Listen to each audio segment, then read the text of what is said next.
Alors nous sommes le mardi 26 février et nous allons faire un petit tour au jardin. Donc on va commencer par la serre. Alors qu'est-ce qui s'est passé depuis le temps dans la serre? Bon là on a quelques sacs de sciure qui nous servent à étendre dans les allées pour pouvoir éviter les mauvaises herbes.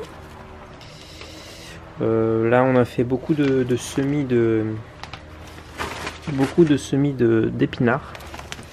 Vous voyez ici. Donc il commence à arriver ici. Là aussi il y en avait quelques-uns. Beaucoup de semis d'épinards. Donc je mets ces sachets plastiques tout simplement pour éviter que l'humidité s'en aille trop vite, parce que il fait quand même assez chaud. Malgré que les fenêtres sont ouvertes, il fait vraiment très chaud. Ici on a un semis de laitue Butterhead Amish. La même chose à côté. Et ici c'était des épinards qui avaient été semés un peu plus tôt, qui n'ont pas tous germé en même temps.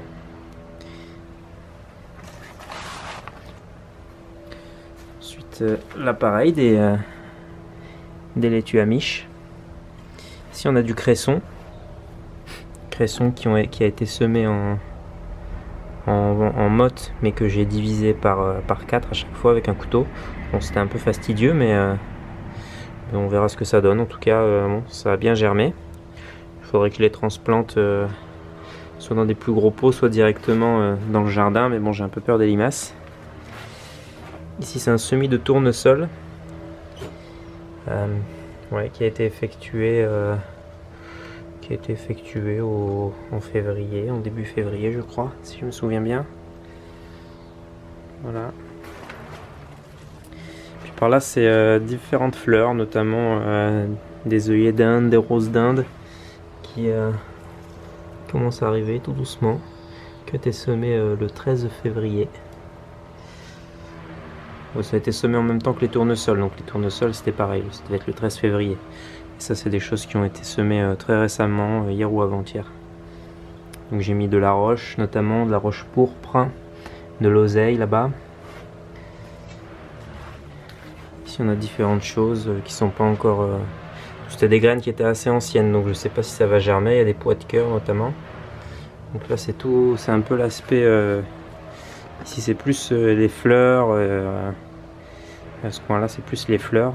Bon, il n'y a pas que des fleurs, mais c'est principalement des fleurs. Donc ici ce sont des semis de laitue.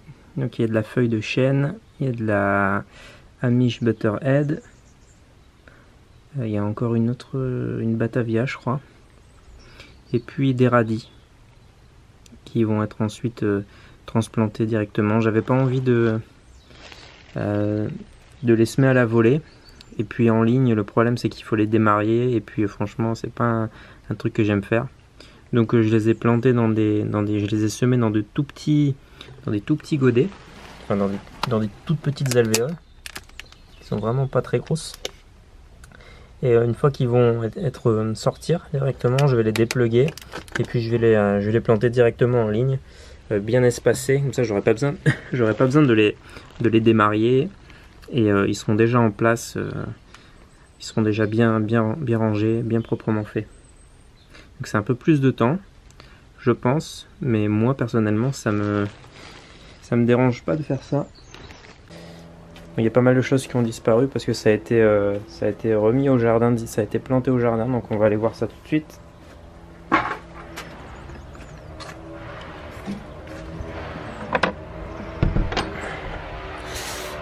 Alors ici, je vous explique, en fait, c'est un piège c'est plutôt un effaroucheur à chevreuil. L'idée c'est, je sais pas si vous le voyez, mais en fait, il y a un fil de pêche ici. Et l'idée c'est que quand les chevreuils passent, et ben, les canettes tombent. Et puis ça fait assez de bruit pour les effaroucher. Donc il y a tout un fil qui est tendu de ce côté-là. toute le long de la ligne. Et puis il y en a un autre qui est tendu tout le long là-bas, donc avec les canettes qui sont là. Puis il y en a un autre qui va être tiré sur le côté. J'ai essayé tout simplement de comprendre par où ces chevreuils passaient, et vraisemblablement je pense qu'ils viennent d'abord par ici. Mais bon, par sécurité on va en mettre partout. J'avais essayé différentes techniques et cette technique a été... je l'ai trouvée sur une vidéo YouTube d'un américain. Éventuellement je pourrais la mettre dans le lien de cette vidéo. Au pied de la serre, où je suis venu épandre du compost dans lequel je suis venu semer du calendula, donc du souci, et des œillets d'Inde. Donc ça a été planté le 13, ça a été semé le 13 février. Donc pour l'instant, il n'y a pas de trace de grand chose, quoi. Il faudrait que je vienne arroser d'ailleurs un peu, mais il n'y a pas grand chose. Là c'est quelques fèves, c'était les fèves les plus faibles que j'ai mises là, parce que j'avais pas envie de les mettre avec les autres. Je les ai mis de côté, j'ai failli les jeter, bon, je les ai mis là pour voir si elles allaient bien reprendre. De ce côté là on avait l'ail des éléphants qui commence à bien prendre son essor. Il y a deux bulbes qui n'ont pas germé, celui-ci et puis un bulbe qui devait se trouver là. Ah bah qui commence à arriver en fait, on le voit là, ah bah, c'est super, cool. Au milieu il y a de l'oseille qu'on voit ici, là. De l'oseille également ici, hein, qui était déjà là quand je suis arrivé, c'est pas moi qui l'ai planté. Et là je sais pas si on va très bien voir, mais on va plus le voir de l'autre côté. Il y a quand même pas mal de... Voilà, on les voit bien là. Pas mal de radis qui ont bien pris. Il y en a quelques-uns qui ont été attaqués par des limaces, mais c'était pas très grave. Pas trop grave en tout cas.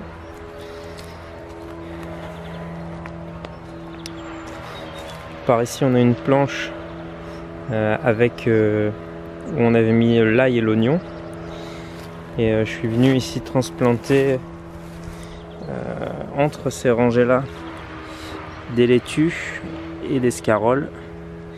Et puis là on a de la rougette de Montpellier.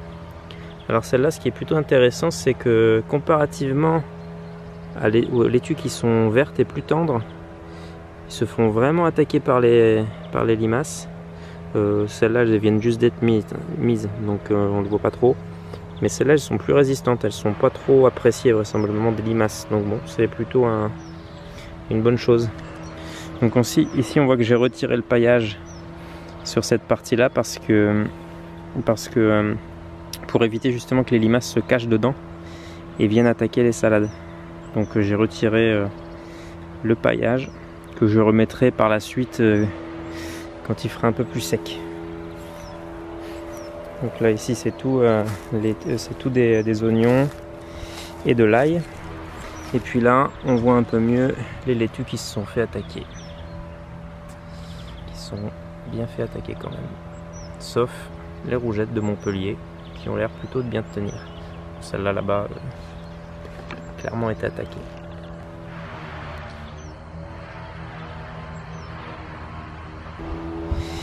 Ici ce sont deux zones pour les fèves. Donc c'est des fèves qui avaient été semées dans des petits pots et qui ont été plantées dans les espaces ici et là.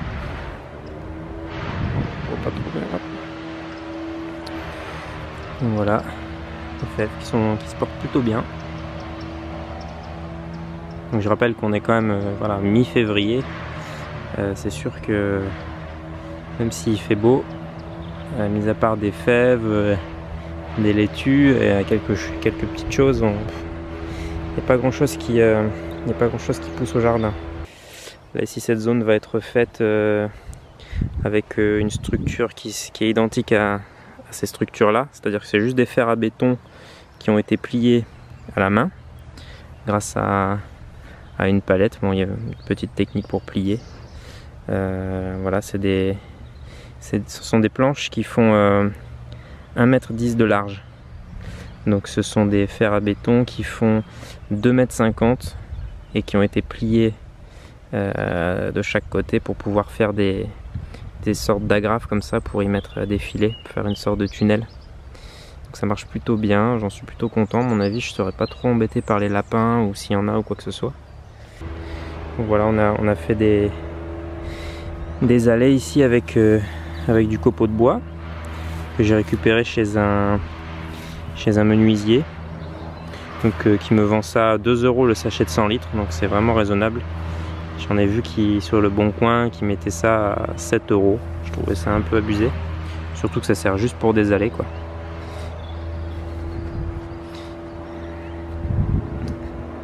Donc ici les endroits où il y a les caissettes, j'ai mis simplement ça pour pas que le semis se fasse piétiner, mais en dessous c'était juste du foin, et en dessous il y avait du fumier qu'on a étendu avec des amis. Et donc dans ce fumier directement, je suis venu mettre quelques poignées de compost dans lequel j'ai mis des petits pois. Donc c'est en train de germer tranquillement. Donc voilà, il y a deux allées de petits pois qui sont au centre des allées, puis après sur les côtés on viendra y mettre des laitues, on viendra y mettre des épinards, différentes choses qu'on aura au fur et à mesure de la saison. Et ici c'est tout simplement une planche où il y a aussi des oignons et des épinards, des oignons et de l'ail.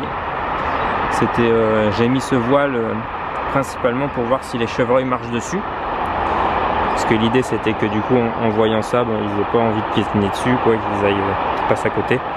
Et je crois que ça a plutôt bien marché pour l'instant. Alors sur cette zone a été replanté, déplanté et replanté des framboisiers. Donc bon, c'est la première fois que je fais ça, donc on va voir ce que ça donne. Donc j'en ai planté tout le long. Pareil, au pied pourra être planté d'autres choses, hein. On va pas laisser que des framboisiers, mais on va faire du multi-étage. Donc après voilà un peu les zones qui ont été préparées.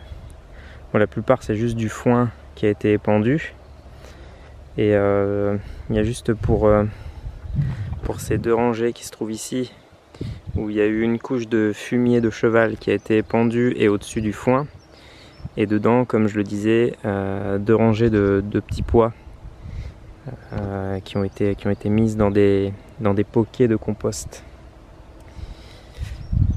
Donc ici de l'ail et de l'oignon. Là ici à côté il n'y a rien du tout, c'est juste du foin pour le moment. Donc ça attend d'être travaillé en dessous par les organismes du sol. Donc au fur et à mesure on rend les allées un peu plus propres avec cette sciure pour empêcher l'herbe de pousser et créer une fin d'azote. Donc voilà la zone des fèves qui a été récemment plantée, puis elles se portent plutôt bien, elles ne sont pas attaquées de trop par les limaces et les escargots.